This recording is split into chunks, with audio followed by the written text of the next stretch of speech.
Selamat siang, Bapak Ibu.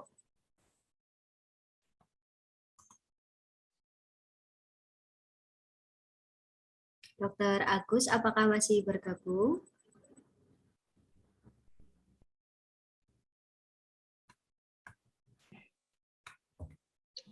Siap, Mbak. Iya. Halo. Iya, Mbak Ika. Dr. Isriati sudah bergabung, ya dok. Dokter, selamat siang, Dr. Isriati. Ya, selamat siang. Assalamualaikum warahmatullahi wabarakatuh. Waalaikumsalam. Jelas ya? Salam. Oke. Sangat jelas dulu.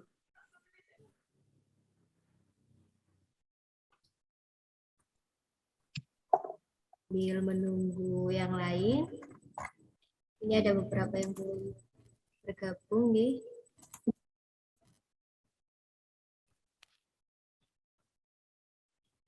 Sudah makan siang belum, Dr. Agus? Sampun, sampun.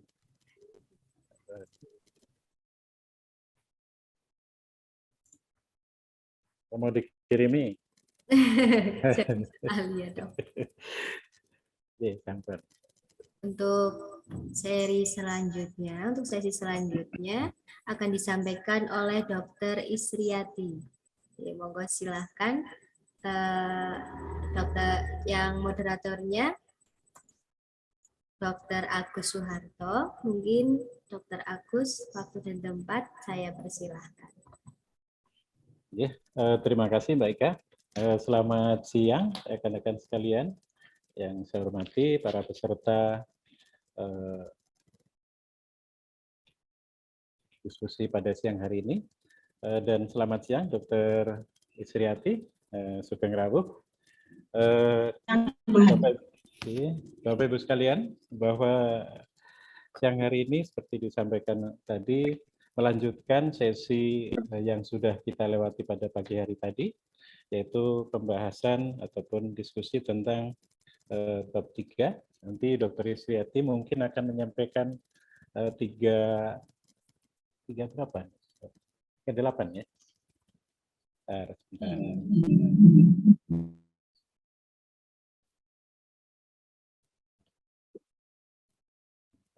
Saya buka dulu.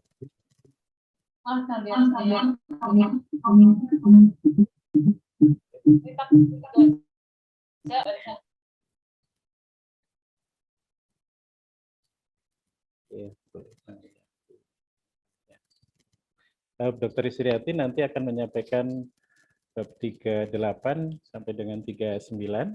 Kemudian nanti dilanjutkan sore hari Dr. Diana 39 sampai 310.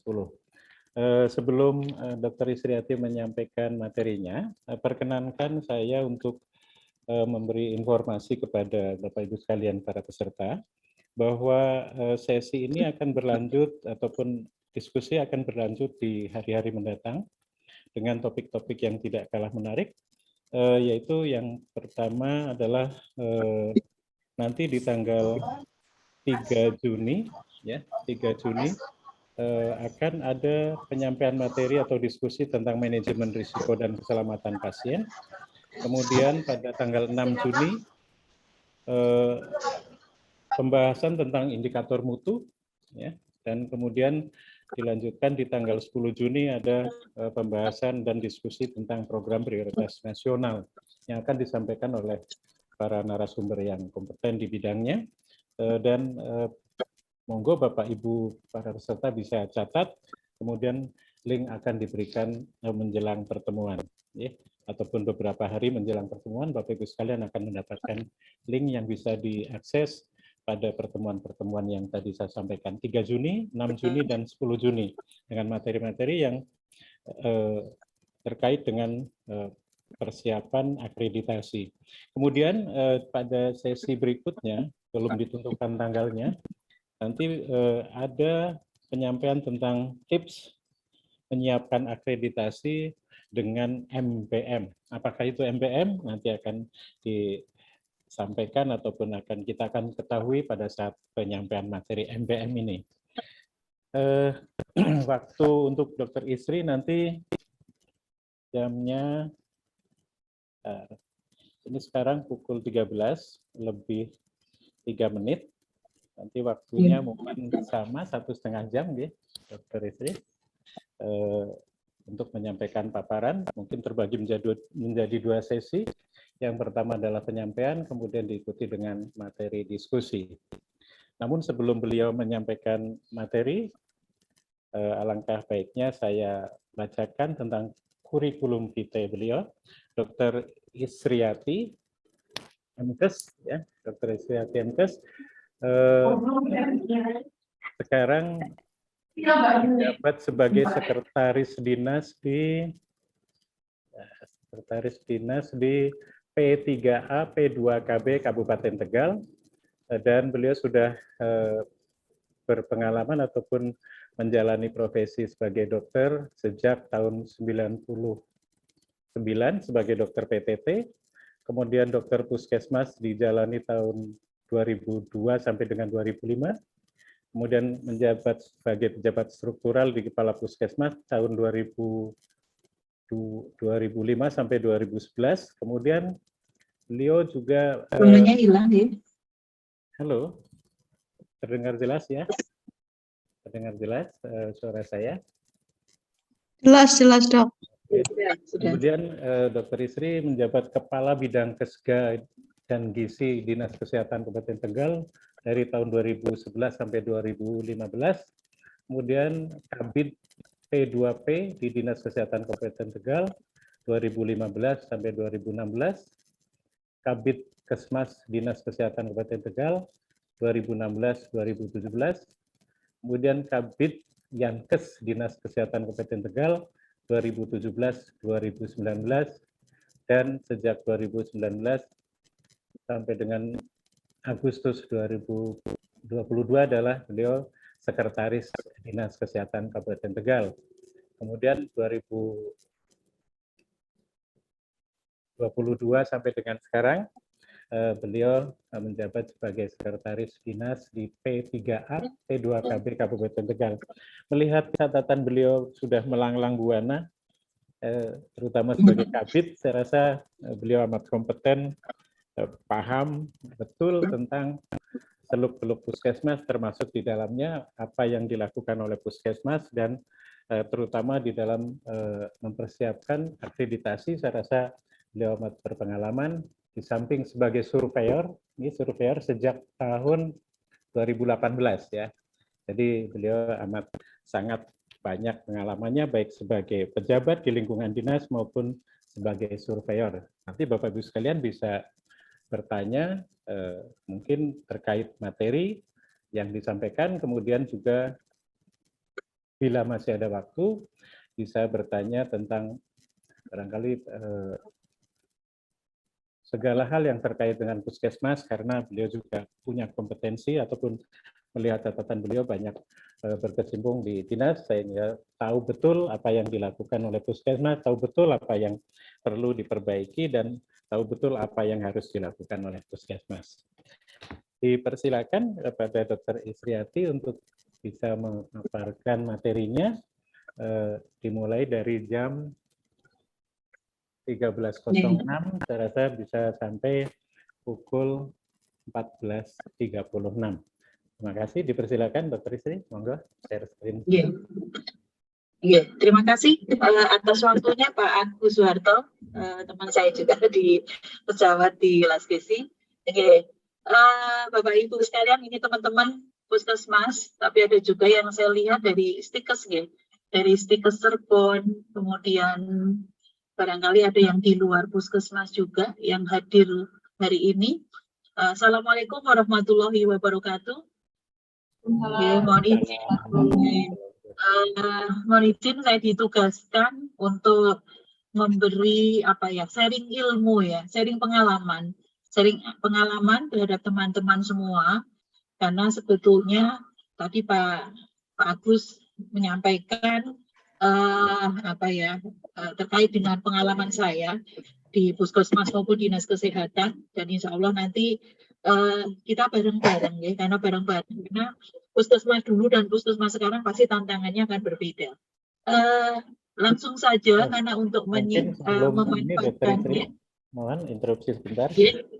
Tadi ada kekurangan mungkin yang saya sampaikan. Di sini peserta juga ada yang dari klinik ya. Dan Oh gitu. Nggih. perlu Bapak Ibu ketahui, Dr. Isriati juga kalau nggak salah Ketua PKFI Kabupaten Tegal. Jadi betul-betul tahu tentang seluk-beluk klinik dan terutama masalah yang dihadapi ketika menghadapi akreditasi. Monggo bagi para peserta, saya rasa bisa menanyakan juga tentang klinik yang dihadapi. Terima kasih. Pak Agus, kebetulan memang saya sebagai Ketua PKFI dan ini sebuah tantangan, dan kami di Kabupaten Tegal, PKFI itu kami dampingi sendiri. Jadi kami dampingi sendiri oleh beberapa surveyor yang ada di Kabupaten Tegal, saya, Pak Dr. Hendadi, Pak Zen, kemudian dibantu teman-teman Dinkes untuk mendampingi klinik. Jadi kami mendampingi klinik untuk siap akreditasi, insya Allah nanti ada 27 klinik yang akan kami daftarkan akreditasi di tahun 2023 ini. Memang berat, antara puskesmas dan klinik tantangannya berbeda. Kalau puskesmas kan mungkin sudah pengalaman ya, sudah pengalaman akreditasi sebelumnya, atau bahkan ada peserta yang belum pernah akreditasi, tapi kalau setahu saya kalau Jawa sudah semua, ya, apalagi Jawa Tengah. Mungkin barangkali sudah pernah akreditasi, tapi klinik sebagian besar belum pernah akreditasi, dan ini sedang proses. Dan teman-teman klinik, tantangannya salah satu adalah sumber daya manusia yang terbatas. Ya, jadi kalau di puskesmas saja masih L4, di klinik itu L4-nya kuadrat, Pak. Jadi kemarin ketika nanti kita menyusun struktur, organisasi yang diperlukan di tata kelola klinik, ya, tata kelola klinik yang bab 1, standar 1 itu adalah tata kelola klinik, di situ memuat tujuan, visi, misi, tujuan, serta struktur organisasi, ditambah dengan ada struktur organisasi mutu, itu nanti akan ketemu L4-nya itu kuadrat. Nah ini, jadi tantangannya ada di sana, di kliniknya. Ini sekedar ini saja, ya, sekedar pembuka. Teman-teman di sini puskesmas, klinik, ataupun dari penggiat akreditasi yang hadir, nanti materi yang akan dibantu sharing oleh Mbak Ina ya dari panitia. Nanti kita akan diskusi terkait dengan barangkali nanti waktunya lebih banyak untuk diskusi. Contoh dokumen di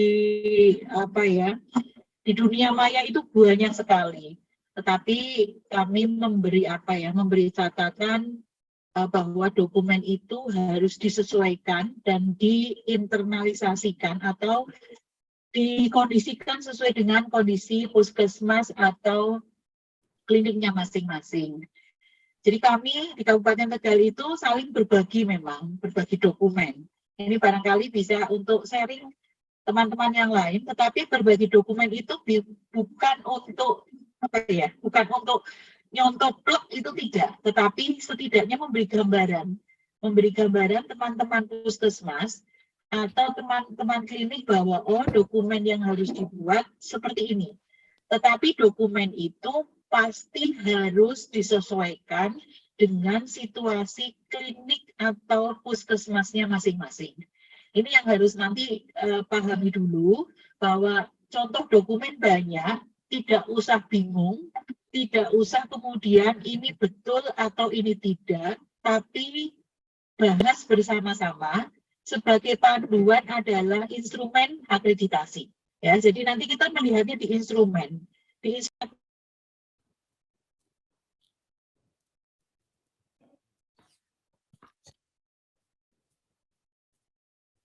Suaranya hilang, dokter.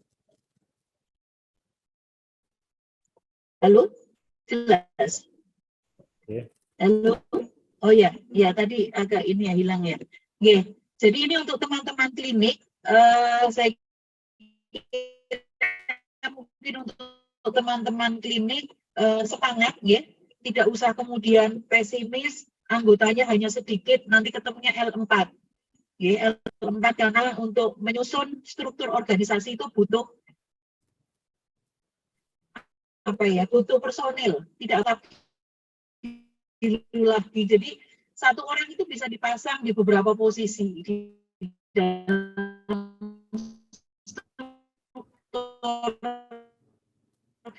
organ klinik. Mohon dibantu Mbak untuk share materinya.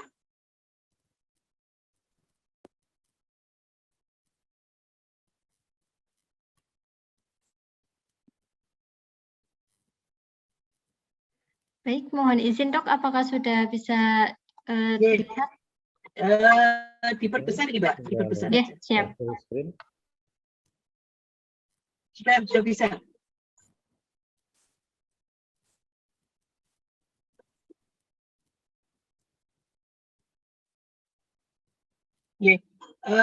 Sesuai dengan tugas yang diberikan ke saya, nanti yang satunya Mbak, yang materi dari saya ya, ini yang rekam medik. Terkait dengan rekam medik yang dari ini. Ya.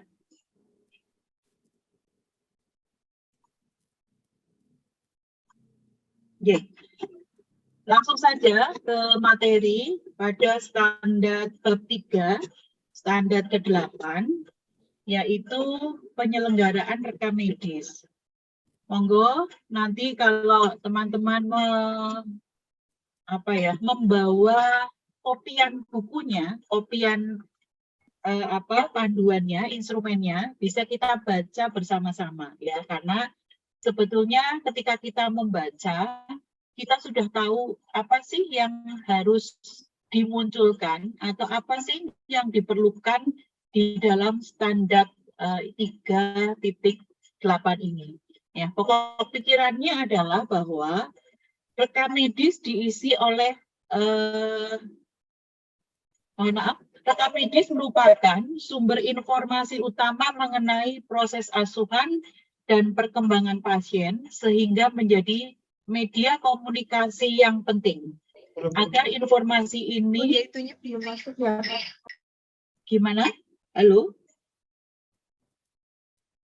Sudah terdengar?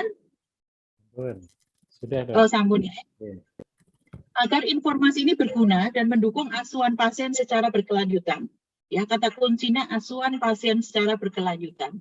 Rekam medis harus tersedia selama asuhan pasien dan setiap saat dibutuhkan, serta dijaga untuk selalu mencatat perkembangan terkini dari kondisi pasien. Kemudian, pokok pikiran berikutnya adalah rekam medis sesuai dengan ketentuan peraturan perundangan yang berlaku dapat berbentuk manual atau elektronik. Ya, kita kembali lagi bahwa peraturan perundangan yang mengatur tentang rekam medik sudah diterbitkan oleh pemerintah, oleh Kementerian Kesehatan, yaitu Permenkes nomor 24 tahun 2022. Jadi peraturan sebelumnya sudah tidak berlaku. Ya, artinya itu sekarang yang menjadi panduan kita dalam pengelolaan rekam medis di Pasienkes. Rekam medis adalah berkas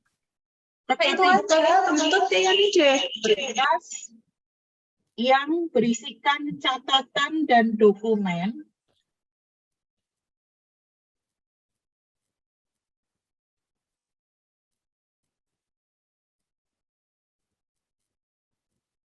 tentang identitas pasien, pemeriksaan yang telah diberikan kepada pasien. Rekam medis harus dibuat secara tertulis, lengkap dan jelas atau secara elektronik. Ya, jadi di tahun ini masih memungkinkan rekam medis itu dibuat secara manual atau sudah berproses ke elektronik. Ya, kita tahu bahwa rekam medik elektronik itu membutuhkan sumber daya yang luar biasa. Kemudian berikutnya perlu dilakukan standarisasi 1. Kode diagnosis, 2. Kode prosedur atau tindakan, 3. Simbol dan singkatan yang digunakan dan tidak boleh digunakan. Kemudian pelaksanaannya dipantau untuk mencegah kesalahan komunikasi dan pemberian asuhan pasien serta untuk mendukung pengumpulan dan analisa data. Standarisasi tersebut harus konsisten dengan standar yang berlaku sesuai ketentuan. Jadi ini maksudnya pasti nanti ada kebijakan yang ditetapkan oleh pimpinan puskesmas tentang diagnosis apa yang digunakan di puskesmas.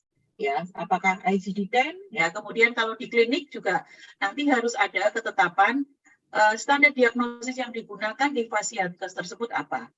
Kemudian ada kode prosedur atau tindakan. Jadi bagaimana prosedur atau tindakan yang dilakukan itu harus memiliki jika akan dilakukan pengkodean maka harus standar, harus sama. Dan simbol dan singkatan pun harus sama. Ya, artinya simbol dan singkatan itu pun harus ditetapkan oleh pimpinan Fasiankes, tetapi sekali lagi harus memperhatikan bahwa ada hal yang tidak boleh digunakan untuk penulisan simbol. Ya, barangkali nanti ada beberapa contoh hal yang tidak boleh digunakan. Contoh yang paling sering adalah bahwa sekarang untuk penulisan obat tidak boleh menggunakan international unit menggunakan simbol, tetapi langsung ditulis international unit. Karena ini juga kadang-kadang ada yang salah melihat international unit, membacanya ada yang mikrogram. Ya, ini jadi harus ditulis secara lengkap. Nah, ini beberapa pengaturan-pengaturan yang harus ditetapkan oleh pimpinan Fasiankes. Kemudian berikutnya adalah dokter, perawat, bidan, dan petugas memberi asuhan yang lain bersama-sama menyepakati isi rekam medis sesuai dengan kebutuhan informasi yang perlu ada dalam pelaksanaan asuhan pasien. Artinya adalah bahwa profesional pemberi asuhan ini harus bersepakat atau diatur oleh pimpinan Fasiankes bagaimana prosedur penulisan di dalam rekam medik, ya, karena pasti harus prosedur yang sama, ya, agar disepakati bagaimana prosedur pengisiannya, ya, termasuk di dalamnya penulisan informasi yang diperlukan. Kemudian berikutnya, penyelenggaraan rekam medis dilakukan secara berurutan dari sejak pasien masuk sampai pasien pulang, dirujuk atau meninggal, yang meliputi kegiatan yang pertama adalah registrasi pasien. Jadi pasien itu masuk ke dalam catatan rekam medis mulai dari pendaftaran, kemudian bagaimana nanti pengelolaan distribusi rekam medis, kemudian bagaimana isi rekam medis dan pengisian informasinya, kemudian pengolahan data dan pengkodean, klasifikasi klaim pembiayaan, penyimpanan rekam medis, penjaminan mutu, dan pelepasan informasi kesehatan, serta pemusnahan rekam medis. Ini pasti harus diatur di dalam kebijakan pengelolaan rekam medis di Fasiankes. Bapak, Ibu, teman-teman puskesmas maupun klinik atau teman-teman yang lain, ketika kemudian ada pertanyaan, bagaimana cara membuat kebijakan? Apakah boleh, ya, yang dulu dikenal dengan SK payung atau SK sendiri-sendiri, diserahkan ke masing-masing Fasiankes dengan segala konsekuensinya. Ya, kalau SK payung artinya SK ini akan memuat banyak hal yang harus diatur, tetapi mungkin praktis di dalam di dalam penomoran, praktis di dalam jumlah dokumen, tetapi harus teliti, tidak ada bagian yang terlewat. Ya, ini plus minusnya dari SK yang kemudian dibuat menjadi satu. Ya, kebijakan pengelolaan rekam medik. Jadi memuat banyak hal tentang rekam medik. Tetapi kalau mau dipotong-potong juga tidak apa-apa. Ini kami diserahkan ke Fasiankes mau mengacu kemana, ya, karena masing-masing punya positif dan negatifnya, ya. Ada untung ruginya, apakah SK payung, apakah SK yang berdiri sendiri, kebijakan yang berdiri sendiri, itu ada positif negatifnya, ya. Nanti dipertimbangkan oleh masing-masing Fasiankes.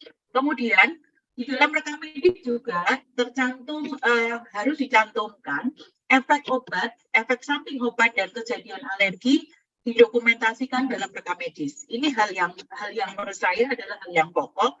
Bahkan alergi obat, reaksi alergi obat, reaksi efek samping obat harus menjadi hal yang menjadi pusat perhatian pertama kali ketika petugas kesehatan atau PPA melihat dokumen rekam medis.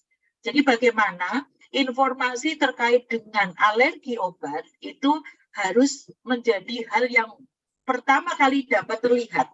Ya, biasanya ada yang dikasih warna merah, ya karena ini kan bersifat sangat fatal. Karena sudah jelas alergi obat, tetapi peringatan alergi obatnya tidak terbaca, kemudian ada prosedur yang dilewati, maka ini akan berdampak pada kejadian tidak diinginkan. Ya. Kemudian berikutnya, jika dijumpai adanya riwayat alergi obat, riwayat alergi tersebut harus didokumentasikan sebagai informasi klinis di dalam rekam medis ya. Jadi apapun jenis alergi obat itu, baik yang bersifat ringan, sedang, berat, ini harus dicantumkan atau didokumentasikan di dalam catatan klinis di dalam rekam medis ya. Jadi ini tidak monggo bagaimana kemudian pengaturannya.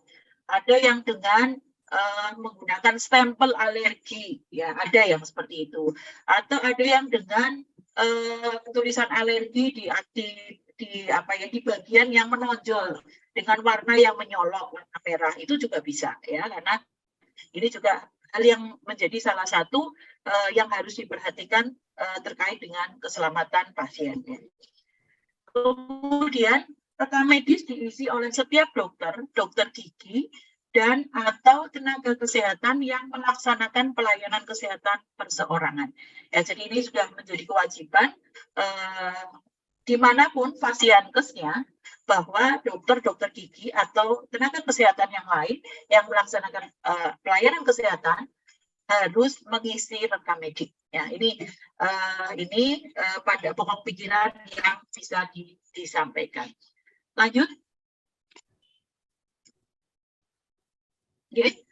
Berikutnya adalah apabila terdapat lebih dari satu tenaga dokter gigi dan atau tenaga kesehatan dalam satu fasilitas kesehatan, rekam medis dibuat secara terintegrasi. Ya, jadi nanti ada catatan perkembangan pasien terintegrasi. Ya, sebagai contoh ini adalah pada bagaimana pengelolaan pasien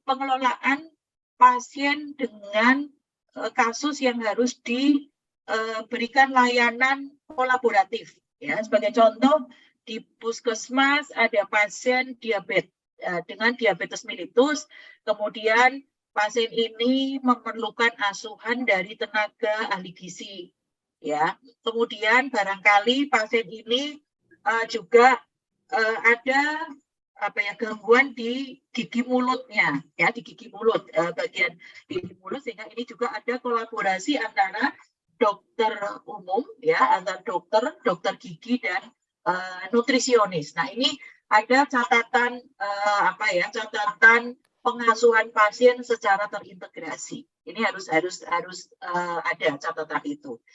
Kemudian setiap catatan dalam rekam medis harus lengkap dan jelas dengan mencantumkan nama, waktu dan tanda tangan dokter gigi dan atau tenaga kesehatan yang memberi pelayanan secara berurutan sesuai dengan waktu pelayanan. Ya, jadi tadi bahwa jika ada pasien yang membutuhkan pelayanan secara terintegrasi, ya, maka ini masing-masing tenaga kesehatan pemberi layanan harus mencantumkan nama dan tanda tangan serta kapan pemberian layanan itu diberikan, ya, gitu.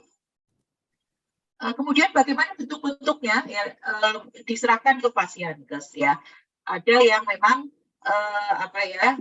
satu lembar tersendiri, ya. Ada nanti variasinya memang banyak sebetulnya, variasi di masing-masing fasiankes bagaimana menerapkan catatan perkembangan pasien terintegrasi. Tetapi prinsipnya adalah pada saat nanti surveyor melakukan penilaian bahwa fasiankes tersebut harus bisa menjelaskan maksud dan tujuan dari dokumen yang menjadi bukti dari elemen penilaian. Kemudian dalam hal terjadi kesalahan dalam pencatatan rekam medis, dokter dan dokter gigi dan atau tenaga kesehatan lain dapat melakukan koreksi dengan cara mencoret satu garis tanpa menghilangkan catatan yang dibetulkan, lalu memberi paraf dan tanggal. Dalam hal diperlukan penambahan kata atau kalimat, diperlukan paraf dan tanggal. Nah, ini barangkali belum menjadi budaya di kita, ya. Saya sering melihat, bahkan kadang-kadang saya sebagai dokter juga lupa, diurak gitu, ya, diurak-urak, padahal niatnya mau nyoret, cuma kadang terlanjur sudah ruk gitu. Nah, ini untuk kebiasaan jelek itu mohon untuk dihilangkan. Jadi kalau ada kesalahan penulisan pada rekam medik harus dicoret satu garis saja cukup. Kemudian di situ diberi paraf kapan melakukan koreksi ketika ada tambahan kalimat atau kata. Ya, ini memang harus kita pedomani, ya, karena maksudnya apa? Maksudnya adalah ketika nanti bahwa rekam medis ini dapat dijadikan sebagai alat bukti hukum. Ya, kepentingannya ada di sana. Bahwa rekam medis ini adalah alat bukti yang ketika ada proses hukum terhadap pasien, ketika ada upaya untuk merubah isi rekam medis, maka ini menjadi sebuah pertanyaan. Ya, kalau selama tidak menjadi bukti hukum, saya kira mungkin ini lancar-lancar saja. Tetapi kemudian kalau terjadi kasus hukum yang melibatkan nanti berlanjut ke arah hukum, maka penghapusan di dalam rekam medik ini menjadi sebuah masalah besar. Ya, ini mungkin kepentingannya ada di sana, ya. Jadi mengapa tidak boleh diurak-urak, mengapa tidak boleh ditutup, mengapa tidak boleh ditipek, ya, karena kepentingannya ada di sana. Kemudian rekam medik setidaknya berisi satu identitas pasien. Kita sepakat bahwa identitas pasien itu minimal ada dua hal yang tidak akan pernah berubah. Ya, yang satu bisa tanggal lahir, nomor rekam medik, tanggal lahir, atau sekarang kita memerlukan NIK, ya, NIK atau kartu keluarga, karena kalau sekarang sudah pasiennya itu BPJS ikut JKN kesehatan, maka diperlukan nomor kartu yang sudah menjadi satu dengan NIK. Ya, ini nanti sudah disepakati di puskesmas dua hal yang digunakan untuk identitas pasien yang tidak mudah berubah. Ya, tapi kalau yang mudah berubah tidak boleh dihindari untuk digunakan. Kemudian tanggal dan waktu rekam medik ini atau penulisan yang dilakukan, hasil anamnesis mencakup sekurang-kurangnya keluhan dan riwayat penyakit, kemudian hasil pemeriksaan fisik dan penunjang, kemudian diagnosis penyakit, rencana penata laksanaan, pengobatan dan atau tindakan, kemudian pelayanan lain yang telah diberikan kepada pasien, serta persetujuan dan penolakan tindakan jika diperlukan. Dan untuk kasus gigi harus dilengkapi dengan odontogram klinik. Nah, ini barangkali yang odontogram dulu pada saat saya sering survei beberapa memang belum menerapkan, tapi barangkali sekarang sudah dilengkapi, ya, odontogram klinik. Karena ini juga dulu sih saya sering bertanya, mengapa belum pakai odontogram klinik? Giginya alasannya butuh waktu untuk untuk mengisi odontogram, ya. Mungkin sekarang dengan jumlah petugas yang di pelayanan gigi sudah bertambah, barangkali akan lebih bisa membantu bagaimana dokter gigi bisa mengisi odontogram di semua pasien yang membutuhkan layanan. Kemudian nama dan tanda tangan dokter gigi atau tenaga kesehatan yang memberikan layanan kesehatan. Sebagai gambaran, dulu beberapa pasienkes yang saya survei, hasil laboratorium itu hanya ditulis, ya. Sebaiknya kalau sekarang memang harusnya ditempel, ya. Jadi hasil laboratorium itu ditempel di dalam dokumen rekam medik, tidak ditulis, karena kalau ditulis itu pasti di situ ada nanti takutnya ada kesalahan dalam menyadur, ya, kesalahan dalam memindah hasil laboratorium ke dalam rekam medik ketulisan. Dan tidak semua hasil laboratorium itu bisa ditulis di dalam rekamedik ya. Kadang-kadang kan kalau mau tulis satu-satu mungkin butuh waktu. Jadi sebaiknya ditempel saja ya, ditempel saja. Oke. Lanjut. Berikutnya. Ya. Rekamedik pasien rawat inap itu tadi pasien rawat jalan pasien rawat inap hampir sama, kurang lebih hampir sama isinya dengan pasien rawat jalan, kecuali ada penambahan. Di situ ada penambahan catatan observasi klinis dan mungkin barangkali ada persetujuan tindakan. Ya, persetujuan tindakan jika diperlukan. Ya, kalau rawat inap mungkin hampir pasti ada tindakan medis. Ya, jadi mungkin ada nanti dokumen persetujuan tindakan. Kemudian ada juga ringkasan pulang dan pelayanan lain ya. Kemudian saya kira mungkin lainnya sama. Yang ada adalah ringkasan pulang, kemudian catatan observasi klinik dan hasil pengobatan, serta adanya persetujuan tindakan jika diperlukan. Lain-lain mungkin hampir sama dengan rekam medik rawat jalan. Itu.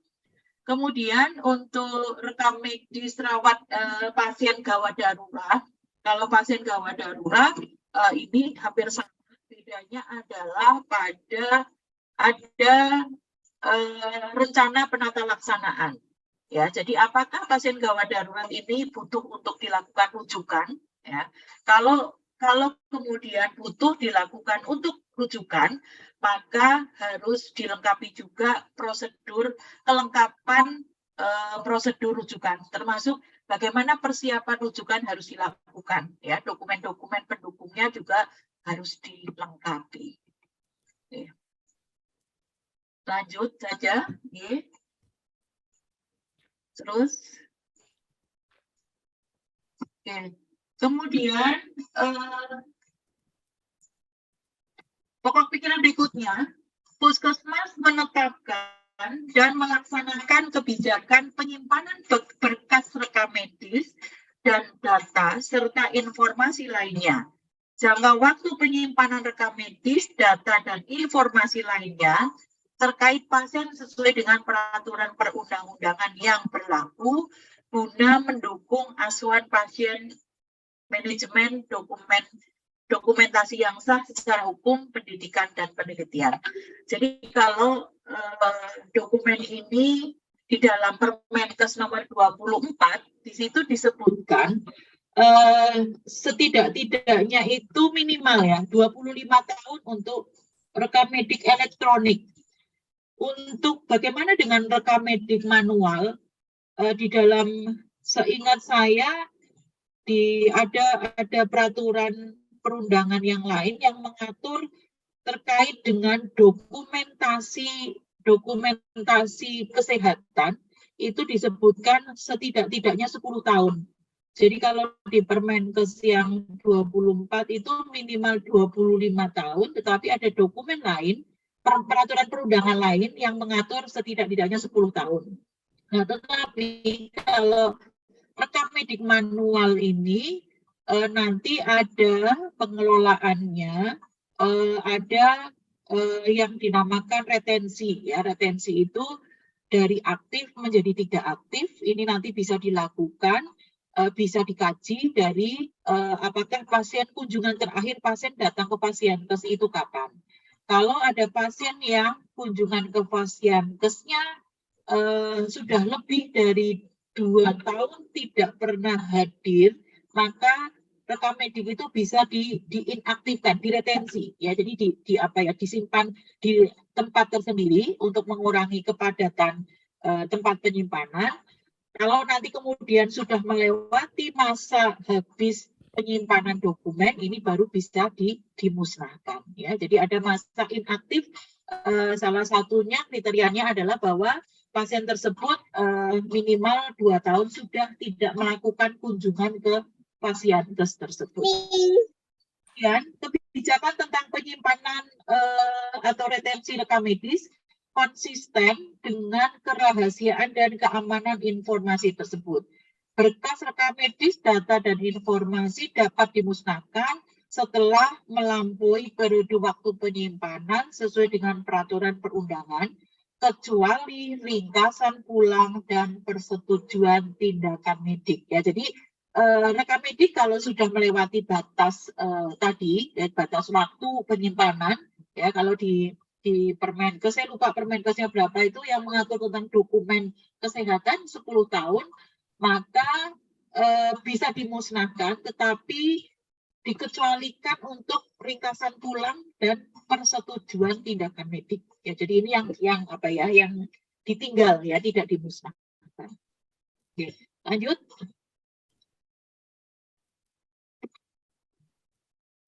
Ya. Kemudian kita lihat bersama-sama, tadi pokok pikiran sudah disampaikan, nanti kita lihat bagaimana nanti EP-nya. Ya, EP di dalam standar penyelenggaraan rekam medis ini di kriteria 381 ya. Nanti kita lihat bersama-sama bagaimana EP-nya. Yang pertama ya 3811 ini disampaikan bahwa penyelenggaraan rekam medis dilakukan secara berurutan sejak pasien masuk sampai pasien pulang. Dirujuk atau meninggal meliputi kegiatan 1. Registrasi, 2. Pendistribusian, 3. Isi rekam medis dan pengisian informasi klinis, 4. Pengolahan data dan pengkodean, 5. Klaim pembiayaan, dan 6. Penyimpanan rekam medik, 7. Jaminan mutu, 8. Pelepasan, 9. Pemusnahan rekam medik, dan 10. Termasuk riwayat alergi obat dilakukan sesuai dengan kebijakan dan prosedur yang ditetapkan. Ya, jadi ini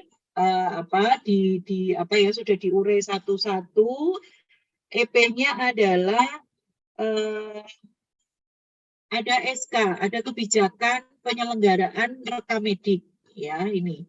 Kemudian berarti puskesmas atau klinik. Kalau ini klinik standarnya agak berbeda, EP-nya agak berbeda ya. EP klinik dengan EP puskesmas agak berbeda, tetapi sebetulnya rohnya sama, tetapi memang di dalam penyusunan EP agak berbeda.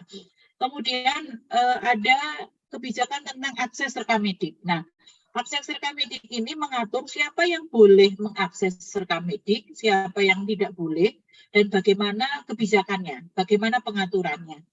Kemudian ada prosedur pelayanan rekam medik, ada prosedur pengisian rekam medik, dan ada prosedur kelengkapan rekam medik. Monggo, ini tadi saya sampaikan bahwa apakah Fasiankes itu mau membuat kebijakan sendiri-sendiri, tadi penyelenggaraan rekam medis dan akses rekam medis, atau mau dijadikan satu kebijakan, diserahkan ke Fasiankes masing-masing. Ya, diserahkan ke Fasiankes masing-masing.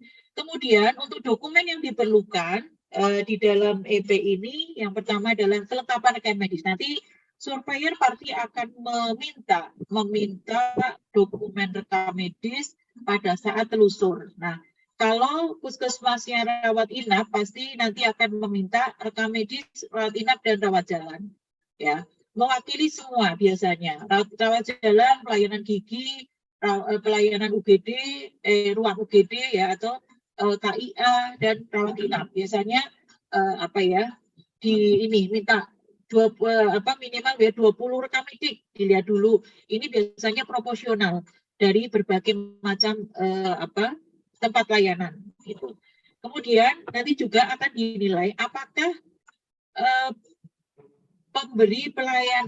profesional pemberi asuhan PPA itu konsisten atau sesuai dengan kebijakan dalam hal penggunaan singkatan. Ya, dalam hal penggunaan singkatan. Jadi kalau di kebijakan sudah diatur bahwa singkatan itu tidak boleh digunakan, ya tidak boleh digunakan ya. Tidak boleh menggunakan singkatan, ya tetap tidak boleh menggunakan singkatan ya. Jadi ini harus merujuk pada kebijakan yang ditetapkan oleh Fasiankes tersebut.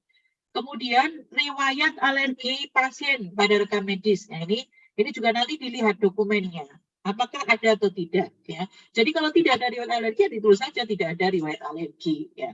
Kemudian berita acara pemusnahan rekam medis sesuai ketentuan peraturan perundangan. Jadi jika ada rekam medis yang sudah memenuhi kriteria untuk dimusnahkan, maka ini juga pemusnahan harus sesuai dengan prosedur yang ditetapkan, ya sesuai dengan peraturan perundang-undangan. Ya, jadi ini juga nanti ada berita acaranya. Rekam medis itu yang dimusnahkan berapa buah, kemudian rekam medik untuk nomor sekian tahun berapa. Nah ini nanti di dalam berita acaranya seperti itu. Dan pemusnahan rekam medis ini biasanya dihadiri oleh dari kalau puskesmas itu ada pejabat yang menyaksikan ya dari dinas kesehatan atau dari yang berwenang untuk menjadi pembina di puskesmas.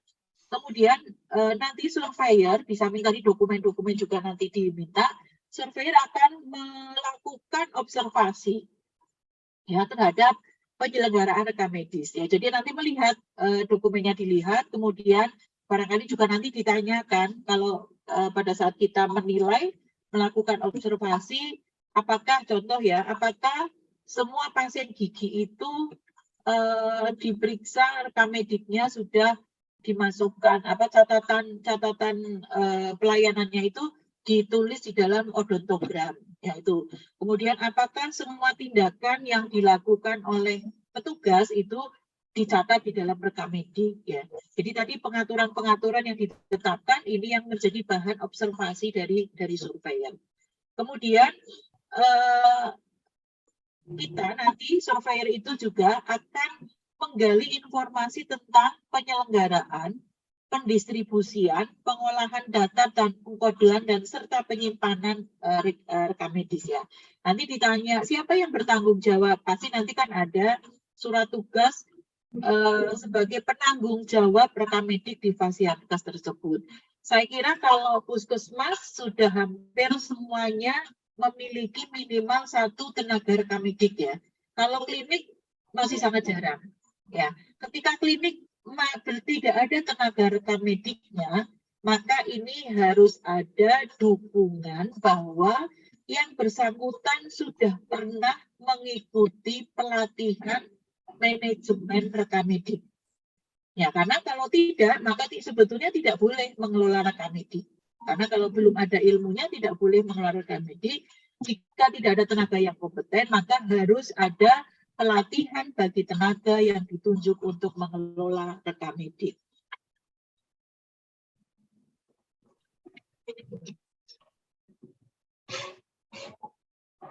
Oke, lanjut saja. Ini lanjut. Kemudian ini ada beberapa contoh yang dibuat oleh Dr. Diana ya. Ini Dr. Diana ngambil dari salah satu puskesmas di Semarang. Ya, ini Dr. Diana contoh dokumen ya. Ini contoh dokumen bagaimana puskesmas sudah membuat kebijakan terkait dengan rekam medik ya. Jadi saya tadi sudah menyampaikan bahwa banyak contoh kebijakan, banyak contoh prosedur yang bisa dicari di dunia maya ya, tetapi disesuaikan sesuai dengan aturan yang terbaru serta dikondisikan dengan puskesmas atau klinik itu sendiri ya. Jadi jangan hanya nyontoh blok-blok tapi ternyata ketika nanti diimplementasikan itu susah ya. Jadi ini kelihatan sekali bahwa ini tidak didiskusikan di internalnya fasilitas tersebut ya. Jadi banyak kebijakan yang bisa kita tiru sebetulnya ya, tapi mohon untuk disesuaikan dengan kondisi masing-masing puskesmas ya atau masing-masing klinik. Ini Dr. Diana sudah membuat contoh tentang akses ya. Jadi kebijakan tentang akses rekam medik.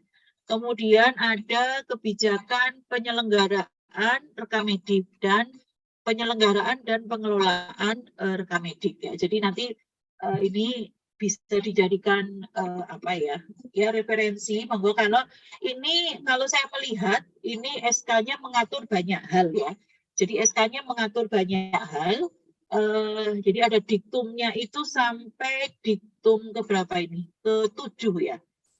Diktumnya sampai diktum ke-7 ini mengatur beberapa hal yang dijadikan dalam satu pengaturan kebijakan.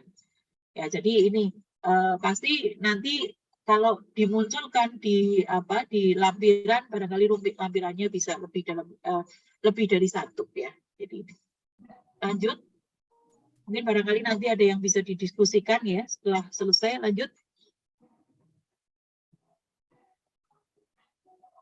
Ini contohnya tadi, ini akses. Untuk akses ini juga ini prosedurnya. Jadi ini prosedurnya juga sudah dibuat, prosedur pelayanan rekam medik.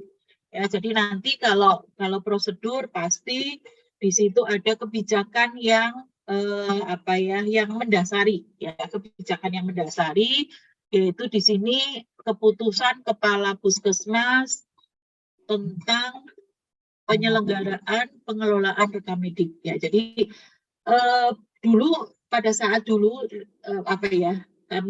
saya survei, kadang-kadang itu tadi, entah puskesmasnya lupa atau bagaimana teman-teman, itu tadi, jadi SOP-nya ada, kebijakannya tidak ada. Jadi ini SOP-nya nggak tahu tuh gantungnya ke siapa. Ya, jadi ini yang tidak boleh terulang lagi, karena sejatinya kan kalau sekarang puskesmas itu akreditasi yang sekarang adalah pada proses yang sudah dilakukan, tidak pada dokumen. Artinya ketika ada dokumen prosedur, pasti ada dokumen kebijakan. Memang di EP tidak ditanyakan, tapi pasti puskesmas sudah membuat kebijakan itu ya. Jadi memang ini dibuat oleh instrumen ini kan dibuat bukan orientasinya dokumen itu hanya membuat dokumen ya, tetapi setidaknya puskesmas itu sudah paham bahwa ketika ada prosedur pasti ada kebijakan yang mengikuti. Biarpun kebijakan itu tidak menjadi elemen penilaian, tetapi surveyor itu akan menggali bahwa Pasienkes tersebut paham bahwa ketika memunculkan prosedur, dibutuhkan prosedur, pasti kebijakannya sudah ada. Ya, jadi ini kalau prosedurnya ada, kebijakannya tidak ada, nanti paling surveyor itu coba dibuat kebijakan dulu. PR-nya dibuat kebijakan. Ya, nanti kalau kebijakannya sudah dibuat, bisa benar, ya, nanti bisa nilainya bisa bulat menjadi 10. Ya, tapi kalau prosedurnya ada, kebijakannya tidak ada, nanti ini hal yang tidak ada dasarnya. Ya, jadi ini perlu harus ditambah kebijakannya. Ini contoh lagi.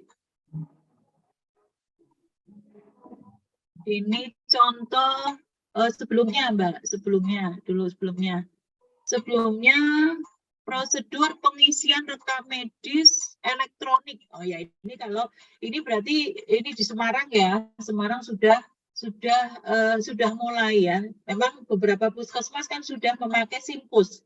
Ya, ini sudah memakai Simpus, jadi ini juga tergantung pasienkes masing-masing, karena tidak semua pasienkes itu sudah mulai berproses rekam medik elektronik. Ya, memang nanti di Desember 2023 semua pasienkes harus memulai inisiasi menggunakan rekam medik elektronik. Ya, jadi apapun lah, mulainya itu dari titik mana ya.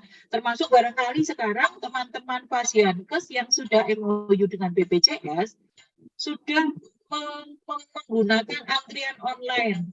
Itu juga kan bagian dari elektronik ya, sudah bisa pendaftaran online, itu juga sudah memulai sebetulnya.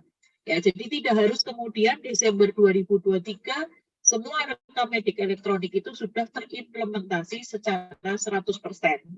Ya, tetapi sudah dimulai rencana penggunaan rekam medik elektronik. Ya. Lanjut. Waktu tersisa 10 menit lagi. Oke. Kemudian ini contoh checklist kelengkapan rekam medik ini untuk monitoring ya, untuk audit ya, untuk bagaimana monitoring evaluasinya nanti petugas yang sudah ditunjuk, sudah ditetapkan, apakah rekam medik yang pengisian rekam medik itu sudah sesuai dengan pengaturan enggak? Sesuai kebijakannya tidak? Ya, apakah identitasnya? Ya, ini jadi ini nanti bisa sebagai bahan untuk menilai ya, menilai kepatuhan petugas terhadap kelengkapan pengisian rekam medik secara lengkap. Lanjut, ini contohnya. Kemudian lanjut. Oke. Ini contoh pengukuran kelengkapan. Nah, ini tadi ya. Jadi sudah diukur oleh Puskesmas Semarang. Ya, ini contoh dari Dokter Diana, karena kemudian Bu Dokter Diana itu kan kepala Puskesmas. Ya. Ini sudah contohnya pengukuran ya. Ini dengan hasil-hasilnya, jumlah pasien yang lengkap, hasilnya dengan nilai capaiannya 99,85% dari target 100%. Artinya nanti monitoring evaluasinya hasilnya bahwa kelengkapan rekam medik belum mencapai 100%. Berarti ini harus ada rencana tindak lanjut. Ya, rencana tindak lanjutnya bisa diurai nih. Rekam medik mana sih sumbernya, dari layanan mana yang tidak lengkap? Apakah dari KIA, apakah dari Gigi? Ini bisa ditelusur. Ya, nanti barangkali bisa ditelusur. Kalau ketemunya ternyata di Gigi, oh belum 100%, harus diurai. Kira-kira penyebabnya apa? Ini menjadi rencana tindak lanjut untuk perbaikan agar capaiannya 100%. Ya itu. Oke, saya kira mungkin itu. Nah ini, oh ini EP-nya ya. Ini EP-nya nanti ada telaah rekam medik ya tadi. Contohnya tadi yang sudah dilakukan oleh Puskesmas Semarang, ada dokumen telaahnya, kemudian nanti surveyor itu melakukan pengamatan, ya, kemudian wawancara, ya, wawancara tadi terkait pengisian rekam medik, terkait telaah bagaimana, nanti terkait dengan penyimpanan, terkait dengan akses dan lain-lain. Oke. Ini sudah, nah ini ini contoh ya, contoh ada contoh pengisian. Ini contoh rekam medik ya, pengisian rekam medik. Ini ada bisa dilihat ya, ada efek samping, alergi atau tidak. Ini tergantung di sana. Dan obat-obatan yang diberikan. Ya ini daftar rekam medik. Ada subjektifnya itu anamnesis, kemudian pemeriksaan fisik, objektif, kemudian asesmennya memakai kode diagnosis HD-10 ya. Kemudian ada rencana terapi, ya rencana terapi dengan pemberian obat, tidak dengan singkatan. Kemudian ada rencana tindakan disampaikan di situ dan atau dirujuk atau tidak. Dan format edukasi serta identitas tenaga kesehatan yang memberikan pelayanan. Oke, lanjut. Ini lanjut saja ya Pak ya. Lanjut saja. Oke, ini tinggal sedikit sih sebetulnya karena terpotong 9.1. Oke. Untuk 9 kriteria 9 standar 9 ya. Jadi nanti ada pelayanan laboratorium. Puskesmas menetapkan jenis pelayanan laboratorium yang tersedia di Puskesmas. Ya, ini pasti ada kebijakan. Pemeriksaan berisiko tinggi adalah pemeriksaan terhadap spesimen yang berisiko infeksi pada petugas. Ya, nanti juga ditetapkan mana-mana pemeriksaan berisiko tinggi. Kemudian Puskesmas perlu melakukan analisis situasi data kinerja termasuk hasil pelaksanaan PISPK dan regulasi pelayanan laboratorium perlu disusun sebagai acuan yang meliputi kebijakan dan pedoman serta prosedur pelayanan laboratorium. Tentunya adalah perlu dilakukan upaya pemantapan mutu internal dan pemantapan mutu eksternal di Puskesmas, PMI dan PME. Kemudian Puskesmas wajib mengikuti pemantapan mutu eksternal secara periodik. Jika pemeriksaan laboratorium tidak dapat dilakukan oleh Puskesmas, karena keterbatasan kemampuan, dapat dilakukan rujukan pemeriksaan laboratorium dengan prosedur yang jelas. tetapan jangka waktu yang dibutuhkan untuk melaporkan hasil tes laboratorium. Kemudian hasil pemeriksaan yang segera diberikan perhatian khusus, ya ini untuk hasil yang laboratorium. Kemudian identifikasi dan tetapkan reagensia dan bahan-bahan yang harus selalu ada. Evaluasi periodik dilakukan terhadap ketersediaan dan penyimpanan semua reagensia. Adanya SK dan SOP pelabelan untuk reagensia dan larutan. Kemudian yang M, perlu ditetapkan rentang nilai normal dan rentang nilai rujukan untuk setiap pemeriksaan yang dilaksanakan. Nilai normal dan rentang nilai rujukan harus tercantum dalam catatan klinis. Ya, makanya tadi mendingan hasil laboratoriumnya lebih baik ditempel, jadi sudah ada rentang nilainya. Kemudian jika pemeriksaan dilaksanakan oleh laboratorium luar, laporan hasil pemeriksaan harus dilengkapi dengan rentang nilai. Dan ada prosedur rujukan spesimen dan pasien jika pemeriksaan laboratorium tidak dapat dilakukan di puskesmas. Oke, lanjut. EP-nya. Nanti Kepala Puskesmas menetapkan nilai normal, ya, tentang nilai rujukan untuk setiap jenis pemeriksaan. Ini ada SK jenis layanan, SK tentang rentang nilai normal laboratorium, SK tentang nilai kritis laboratorium, dan prosedur pelayanan laboratorium. Lanjut. Nah, ini contoh-contohnya. Di sini sudah ada contoh kebijakan tentang pelayanan laboratorium, ya. Ini di sini sudah ada contoh kebijakan pelayanan laboratorium. Ini ada berapa? 6.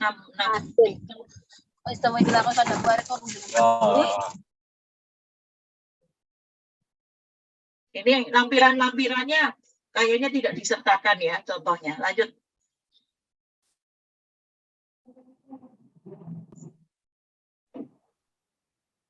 Ini contoh kebijakan tentang rentang nilai rujukan.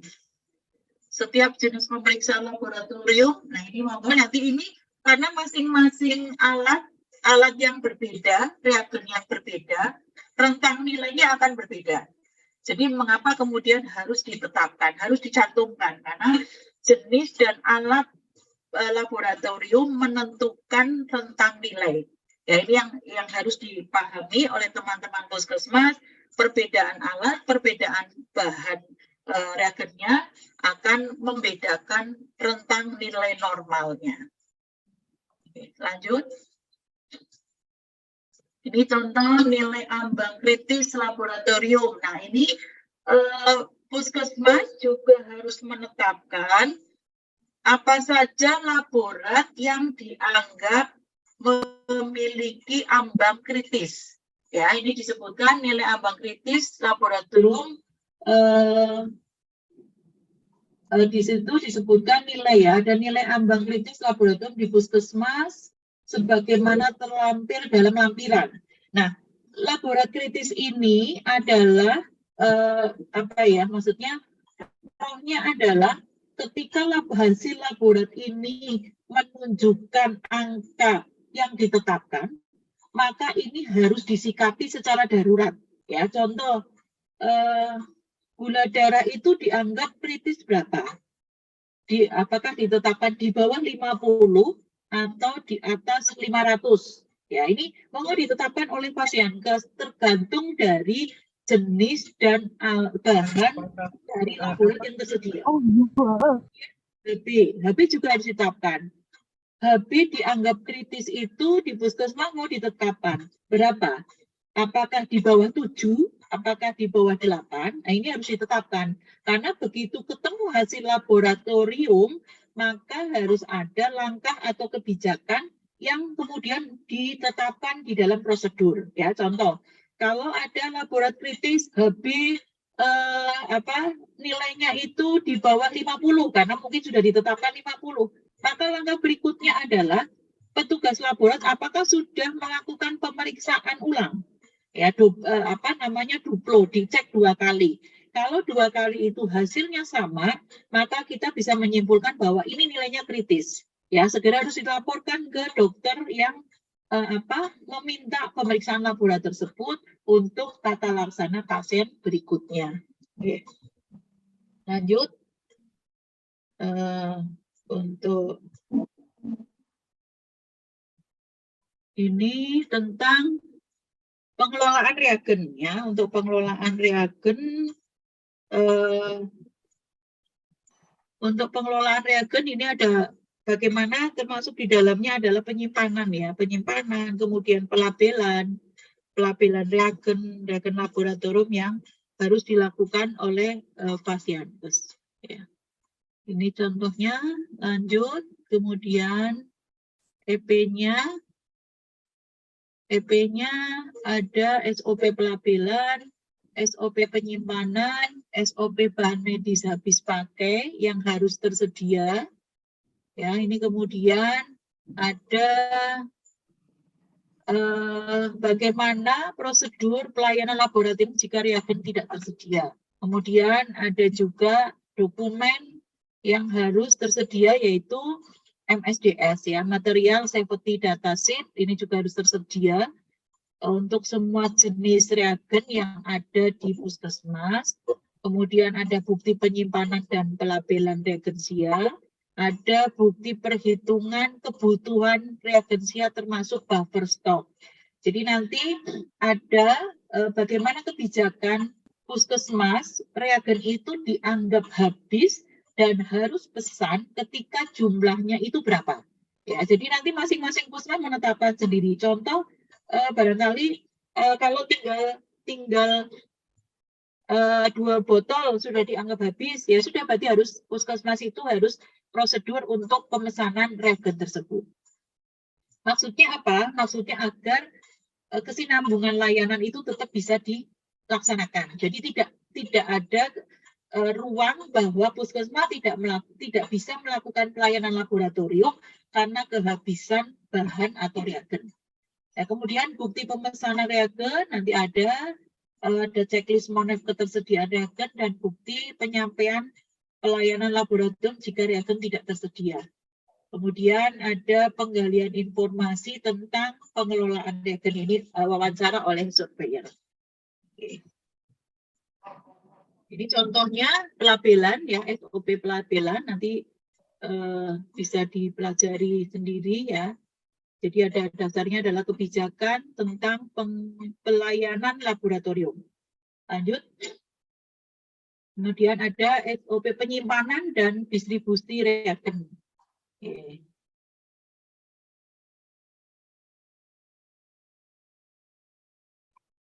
Kemudian ada pengelolaan sediaan farmasi dan bahan habis pakai. Nah, reagen ini prosedur reagen tidak tersedia ya tadi. Jadi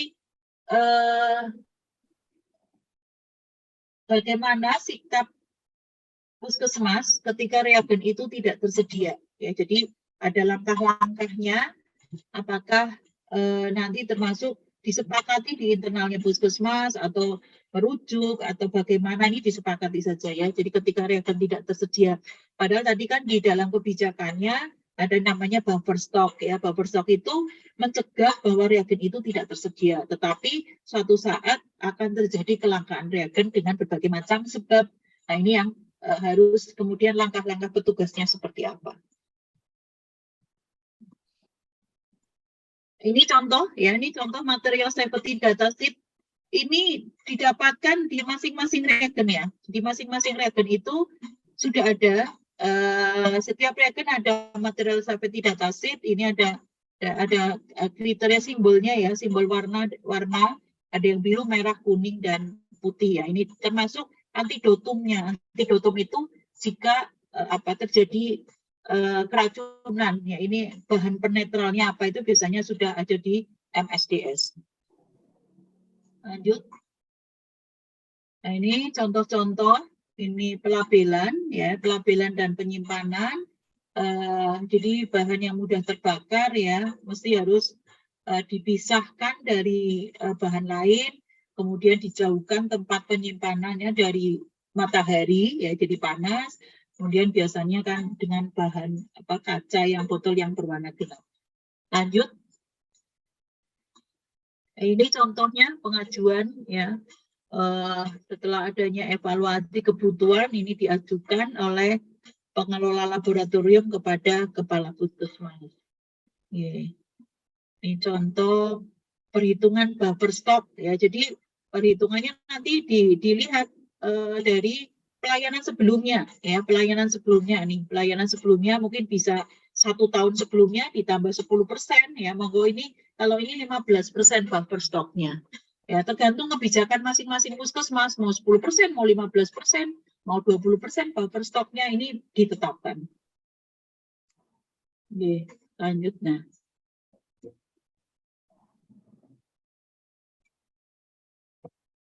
ini contoh ya, contoh pemberian informasi bahwa pelayanan laboratorium yang dilaksanakan karena ketersediaan bahan habis pakainya tidak dilakukan.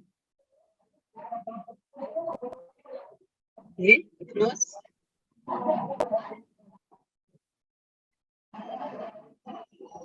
lanjut, ini EP-nya, SOP ya, SOP jika terjadi tumpahan regen, kemudian ada SOP pelayanan laboratorium, kemudian bukti pelayanan laboratorium, kemudian ada bagaimana nanti surveyor mengamati dan wawancara. Ya, ini yang diperlukan pada saat penilaian.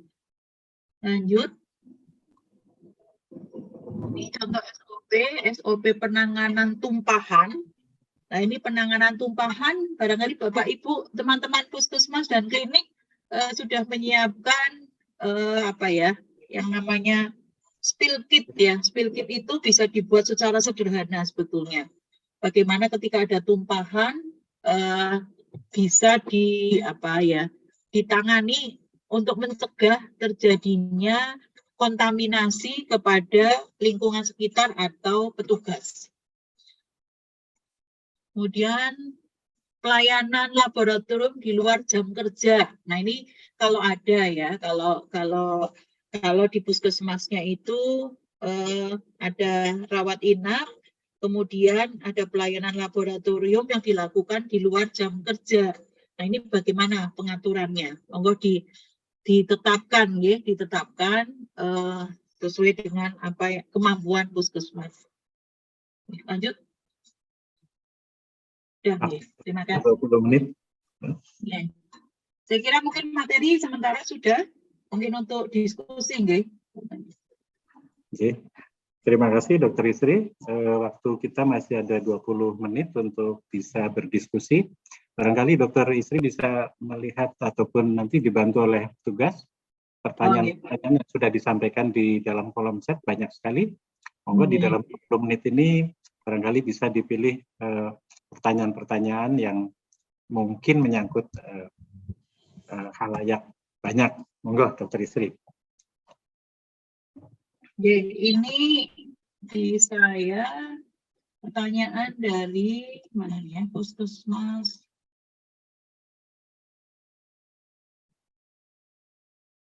Izin bertanya pada. Bisa dibantu Dr. Mbak. Ada bikin.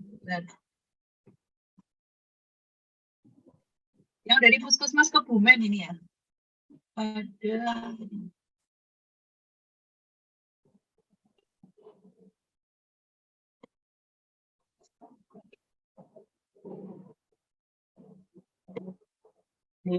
iya udah ini.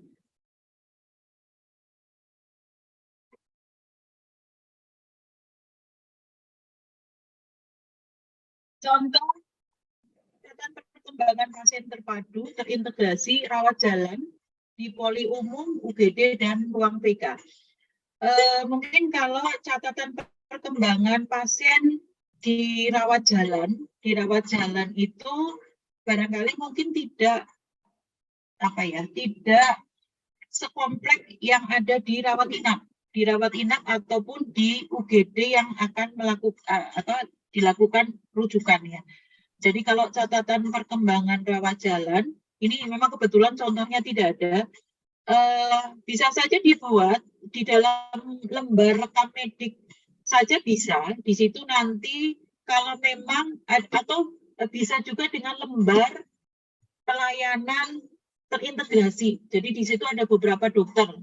Ya kalau ini kan catatan perkembangan pasien pastinya itu dilakukan oleh beberapa PPA ya. Mungkin kalau oleh beberapa PPA di situ dituliskan saja kalau kalau rekam mediknya itu tidak ada blanko khusus tentang CPPT, boleh juga di dalam dokumen rekam medik itu dituliskan saja objektifnya apa, kemudian subjektifnya apa, objektifnya apa, kemudian rencana tindak diagnosisnya apa dan rencana tindak lanjutnya apa.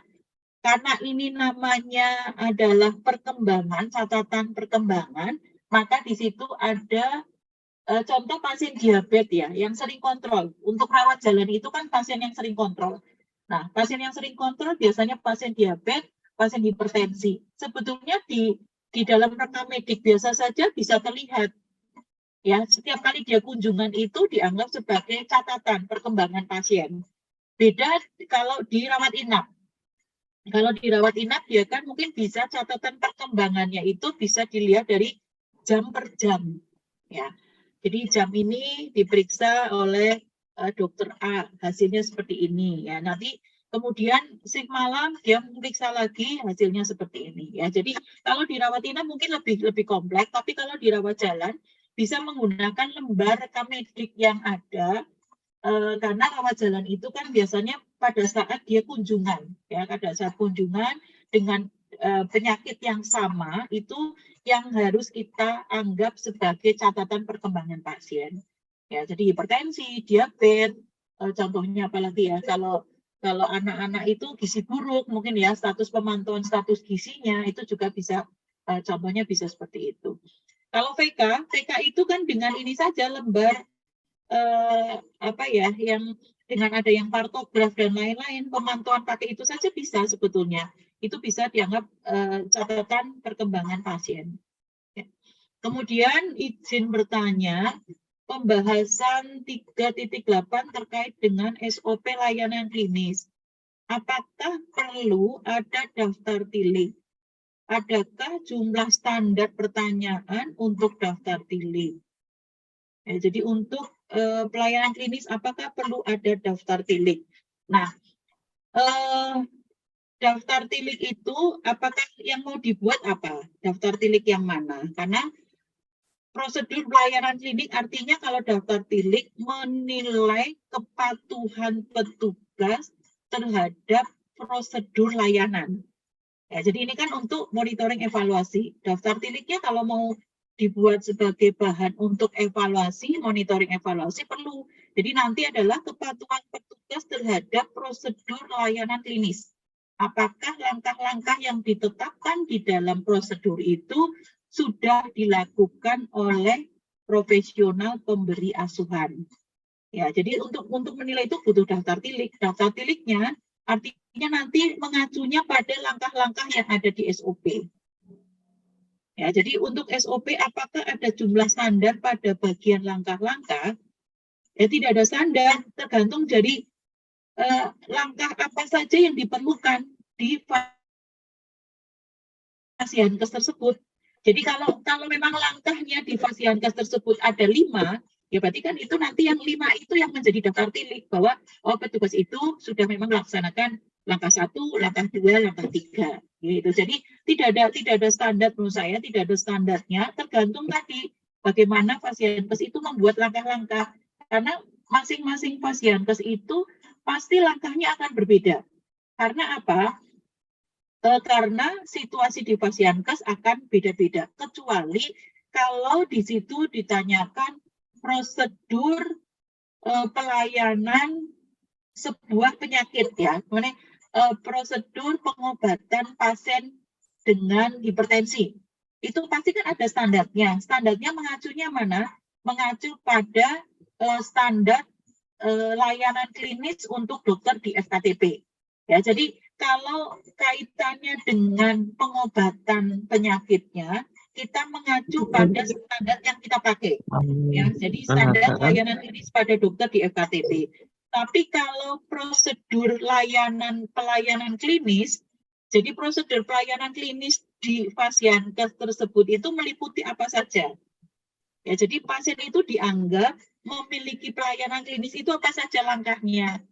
Ya, jadi dari mulai pendaftaran, kajian, nah kemudian pemeriksaan dokter, kemudian penalisan penunjang dan lain itu kan tergantung situasinya yang ada di Fasiankes tersebut. Jadi kalau tidak ada panduan yang mengatur, maka sesuai dengan kebutuhan yang ada di Fasiankes. Tapi kalau berbicara tentang tata kelola penyakit yang sudah ada standarnya, berarti ngacunya di standar yang kita gunakan. Kalau menurut saya seperti itu. Kemudian berikutnya, izin bertanya, contoh pengulangan yang tidak perlu dalam rekam medik elektronik seperti apa ya? Bukti penyuluhan. Pengulangan yang tidak perlu itu, pengulangan tidak perlu adalah mencegah pengulangan yang tidak perlu. Artinya pengulangan yang tidak perlu itu pada saat pasien hari ini, pasien rawat inap ya, hari ini contoh sudah dilakukan pemeriksaan laboratorium atau sudah dilakukan apalah pemeriksaan penunjang. Karena itu tidak tercatat di dalam rekam medik dan kemudian ternyata dokternya tidak satu. Jadi di puskesmas itu mungkin dokternya lebih dari satu dan yang meriksa itu gonta-ganti. Nah, kalau itu tidak tercatat di dalam rekam medik atau tidak tertempel di dalam rekam medik, maka memungkinkan terjadinya pengulangan yang tidak perlu. Jadi sudah dicek laborat, dicek ulang karena tidak tertulis. Ya, ini jadi contohnya seperti itulah, pengulangan yang tidak perlu dalam rekam medik elektronik. Artinya bahwa memang tidak dilakukan pencatatan. Ya, baik hasil laboratorium, hasil pemeriksaan penunjang lainnya itu tidak ada dokumen yang dicatat di dalam rekam medik sehingga menimbulkan pengulangan yang tidak perlu. Biasanya terjadi karena tadi dokter yang memeriksa itu tidak satu dokter. Jadi kalau yang dokter satu sudah ngerti hasilnya tapi tidak dicatat, nanti di si berikutnya dokternya tidak tahu, diulang lagi pemeriksaan laboratnya. Nah, ini contohnya adalah seperti itu. Kemudian izin bertanya, apakah lembar CPPT berbeda dengan lembar SOAP? Bisa berbeda, bisa sama. Jadi menurut saya bisa berbeda. Kalau memang mau dibuat khusus boleh, tapi tadi saya sampaikan untuk pasien rawat jalan yang pemantauannya itu pada saat dia kunjungan rutin kayak hipertensi, diabetes, barangkali bisa saja dijadikan di lembar swabnya rekam medik, bisa saja dijadikan dibuat lembar catatan khusus juga bisa, khusus untuk penyakit yang dipantau gitu. Jadi monggo nanti bagaimana puskesmas mengaturnya. Ya, jadi yang penting adalah ketika puskesmas mengatur bahwa pasien yang membutuhkan pemantauan secara rutin adalah pasien dengan riwayat hipertensi, pasien dengan diabetes mellitus. Maka kalau diatur seperti itu, ya dibuat aja catatan perkembangan pasiennya. Tapi kalau rawat jalan itu tidak diatur, bisa saja dituangkan di dalam SOAP rekam medik rawat jalan. Tapi kalau rawat inap, saya kira kalau rawat inap lebih ini ya, menurut saya lebih bagus atau lebih pas kalau ada dibuat tersendiri. Catatan perkembangan pasien itu dibuat tersendiri. Karena kalau rawat inap itu kan bisa jam per jam. Ya, jadi ganti shift itu kan bisa diulang lagi pemantauan perkembangannya. Jadi menurut saya itu, tapi mau kembali lagi di pengaturan, tapi untuk rawat inap biasanya tersendiri, untuk rawat jalan kecuali diatur bisa dipisah atau bergabung dengan swab rekam medik. Ya, jadi tapi jelas pengaturannya oleh teman-teman puskesmas, di kebijakannya dibunyikan, ya itu. Kemudian, izin Dokter Istri, di sini ada 65 pertanyaan lebih yang belum terjawab. Namun kalau boleh saya minta untuk bisa memberi kesempatan yang raise hand dulu, nanti Oh, nggih, monggo, monggo. yang Nggih, tidak nggih. yang belum terjawab bisa dijawab nanti Dokter Isri dan kami sampaikan pada di grup nanti. Monggo yang raise hand, silakan dari Puskesmas Kuandang, silakan. Mic-nya di unmute ya. Ya, izin dok, izin dok. Halo, Assalamualaikum dokter.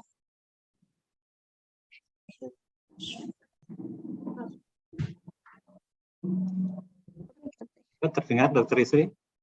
Monggo dari Puskesmas Kuandang. Ya dok, kami bertanya tentang petugas rekam mediknya dok. Sebelumnya kami di Puskesmas pernah ada petugas rekam medik. Kebetulan petugas rekam mediknya sudah terangkat di rumah sakit. Nah, sekarang yang menjadi petugas rekam mediknya itu hanya petugas yang dari pendaftaran. Nah, kemudian belum juga mengikuti pelatihan di rumah sakit atau mempunyai sertifikat yang untuk memenuhi syarat menjadi petugas rekam medik.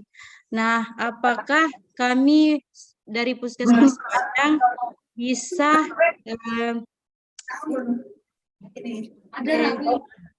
apakah kami bisa menugaskan petugas rekam medisnya itu hanya menggunakan SK dari Kepala Puskesmas dok, tanpa mengikuti pelatihan di rumah sakit atau yang pelatihan yang mendapatkan sertifikat untuk sebagai syarat menjadi petugas rekam mediknya dok.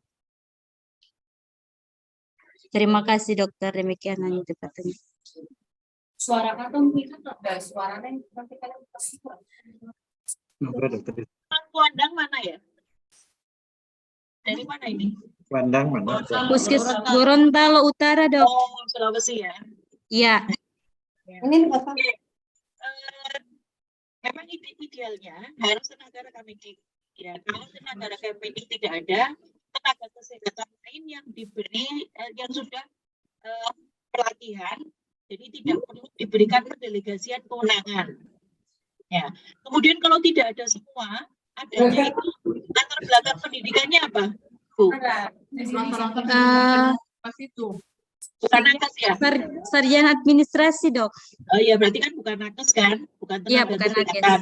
Nah, artinya sementara dilindungi dulu oleh SK Kepala Puskesmas, dilindungi dulu, tetapi pasti harus ada prosedur rencana diberi pelatihan.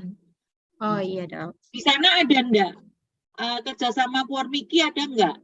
Yang asosiasi rekam medik? Belum ada dok. Belum ada dok. Atau bisa juga dinas kesehatan yang melakukan. Nanti dinas kesehatan mungkin ada tenaga rekam medik di salah satu puskesmas atau di mana lah melatih, itu bisa sebetulnya sementara dilatih oleh tenaga rekam medik, difasilitasi oleh dinas kesehatan. Mestinya bisa seperti itu. Ya, jadi sementara dilindungi dulu dengan kebijakan atau SK Kepala Puskesmas, tetapi pasti harus melampirkan rencana ke depan. Dan yang berikutnya, karena ini bukan tenaga kesehatan, pasti harus ada apa ya namanya ya, harus ada apa sih dia surat pernyataan.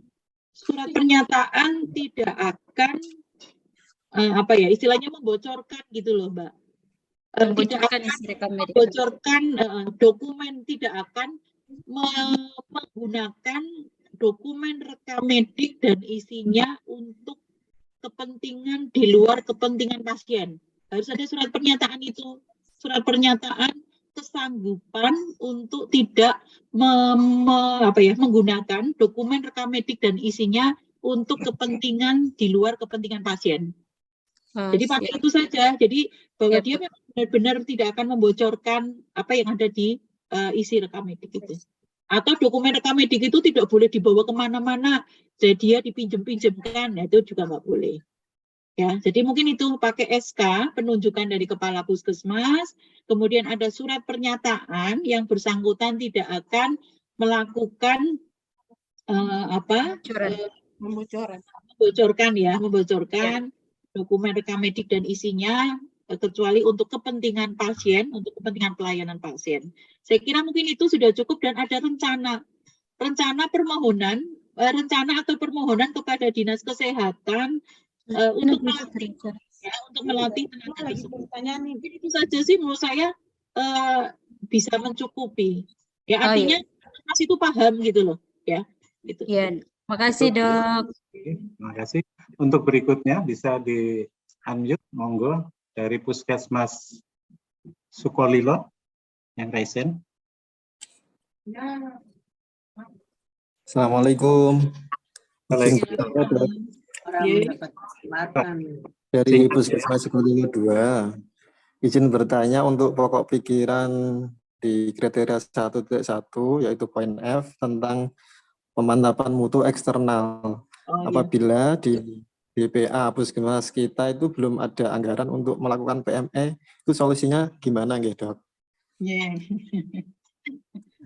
Solusinya satu, yang penting Puskesmas paham. Berarti itu kan paham. Berarti ada bantuan Dinas Kesehatan. Ya, jadi intinya paham dan ada rencana kapan minta tolong bantuan Dinas Kesehatan untuk difasilitasi untuk pemeriksaan mutu eksternal. Kalau ini Sukolilo itu Surabaya ya? Pati, Dok. Oh, Pati. Oh, tapi nah, kalau di situ ada Labkesda yang mampu untuk melakukan PME, bisa dilakukan oleh Labkesda loh, kalau bisa. Tapi memang tidak semua Labkesda itu bisa sih. Nah, ini nanti coba ini aja lewat Dinas Kesehatan aja permohonan. Dulu itu kan contoh PME yang dilakukan untuk kasus TB dulu kan ada ya, namanya apa tuh cross check ya, cross check hasil pemeriksaan dahak itu sudah dianggap PME. Nah, tapi untuk laborat yang lain kan belum. Nah, ini monggo nanti apakah Dinas Kesehatan itu bisa memfasilitasi ya, bisa memfasilitasi dengan pemeriksaan PME dilakukan oleh Labkesda yang ada di daerahnya. Dengan pembiayaan dari Dinas Kesehatan barangkali itu, tapi berarti ada surat permohonan. Jadi itu memang karena terkait dengan biaya. Artinya bahwa panjenengan itu paham, tapi memang ini tidak bisa dilaksanakan, tapi panjenengan sudah melakukan upaya. Itu nggih. Ya, monggo. Jadi membuat surat permohonan nggih ke Dinas Kesehatan. Kan ini sudah ada langkah-langkahnya apa ya untuk melakukan PME itu langkah-langkahnya apa. Kalau PMI kan sudah harus dilakukan karena PMI itu di internal. Gitu. Satu lagi, Dr. Isri, kalau boleh satu lagi dari Puskesmas Bandung, monggo dipersilakan. Ya. Selamat siang, Dok. Izin bertanya, saya Dr. Gigi Elia dari Puskesmas Bandung. Saya kurang jelas mengenai tadi, Dok, yang pengulangan yang tidak perlu. Dokter kan menjelaskan tentang pemeriksaan lab. Boleh tidak, Dok, kalau misalkan ada pengulangan di pemeriksaan TTV, tanda-tanda vital, Dok. Kan ada misalkan ANC terpadu ya, Dok, dalam satu hari ada pemeriksaan beberapa poli, misalkan dari kaki A, dirujuk nanti ke gigi, nanti dirujuk ke gizi, seperti itu. Apakah itu termasuk, Dok, pengulangan yang tidak perlu? Iya, itu termasuk. Kalau untuk tanda-tanda vital, iya nanti.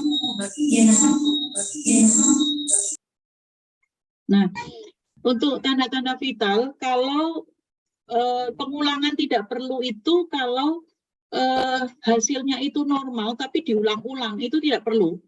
Tapi kalau memang hasilnya itu di screening awal dia tensinya tinggi nih, 150 contoh per 90. Ini kan pasti butuh pengulangan. Barangkali pada saat dia datang pertama itu belum stabil. Biasanya pasien kalau tensinya tinggi kan diminta untuk istirahat dulu ya.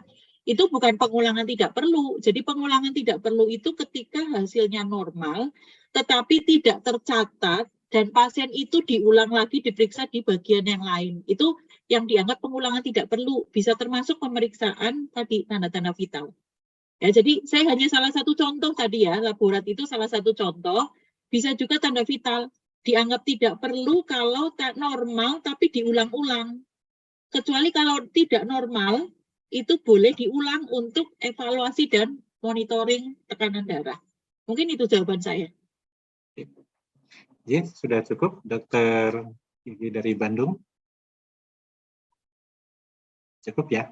Bandung Tegal itu Bandung mana ya? Bandung mana ya? Bandung mana? Bandung Kibling dok. Oh, Bandung Tegal ya. Ini tetangga Dok, saya. satu lagi dok. Maaf, barangkali Penyuluhan dok. ditulis di apa di chat Menggema. dari CNSI akan menghimpun pertanyaan-pertanyaan dari Bapak Ibu sekalian. Yang raisen juga masih banyak, saya mohon maaf karena waktunya sudah habis. Nanti mohon kesediaan Dr. Isri untuk menjawab pertanyaan-pertanyaan yang belum terjawab, masih ada 60 lebih Dr. Isri. Jadi, nanti akan di-share di grup oleh pihak CNSI. Jadi Bapak Ibu sekalian yang masih raisen bisa menuliskan. Karena waktunya sudah habis ya. Sampun telas. Berhubung waktunya habis, kami mohon maaf. Saya rasa memang materi Dr. Isri ini menarik sekali sehingga masih banyak pertanyaan yang tersisa. Untuk itu kami mohon maaf dan terima kasih pada Bapak Ibu sekalian yang sudah mengikuti dengan seksama acara diskusi ini. Terima kasih untuk Dr. Isri atas penyampaian dan diskusinya. Aplaus untuk Dr. Isri, terima kasih. Kami ucapkan untuk Bapak Ibu sekalian. Monggo. Terima kasih, mohon maaf jika ada yang tidak berkenan, nanti beberapa PR saya akan saya tidak lanjuti ya PR pertanyaan. Oke, 60 lebih dok nanti. Oke, terima kasih. Dengan demikian akhir sesi dari Dr. Isri. Kami kembalikan kepada pengatur acara. Assalamualaikum warahmatullahi wabarakatuh. Waalaikumsalam.